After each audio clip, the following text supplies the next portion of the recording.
എനിക്ക് കഥ പറയാൻ ഭയങ്കര ഇഷ്ടമാണ്. ഞാനിപ്പോൾ നിങ്ങൾക്കൊരു കഥ പറഞ്ഞു തരാം. പണ്ട് ഒരു കാട്ടിൽ ഒരു തത്തമ്മ ഉണ്ടായിരുന്നു.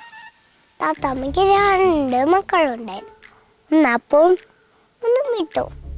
അപ്പോൾ ഭയങ്കര കുരുത്തക്കേടായിരുന്നു. മിട്ടാണെങ്കിലോ പാപം. ഒരു ദിവസം അമ്മ തത്ത ആഹാരം തേടിപ്പോയി. അതിനു മുമ്പ് പറഞ്ഞു, അപ്പു മിട്ടു കൂട്ടിന്റെ വെളിയിൽ ഇറങ്ങലും. അമ്മ പെട്ടെന്ന് പോയിട്ട് വരാമെന്ന് അമ്മ തത്ത പറഞ്ഞു പോയി.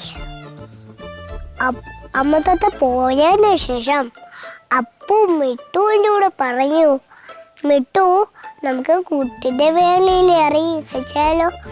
അപ്പം മിട്ടു പറഞ്ഞു, വേണ്ട വേണ്ട, അമ്മ നമ്മളോട് പറഞ്ഞിട്ട് പോയതല്ലേ കൂട്ടിന്റെ വെളിയിലൊന്നും ഇറങ്ങല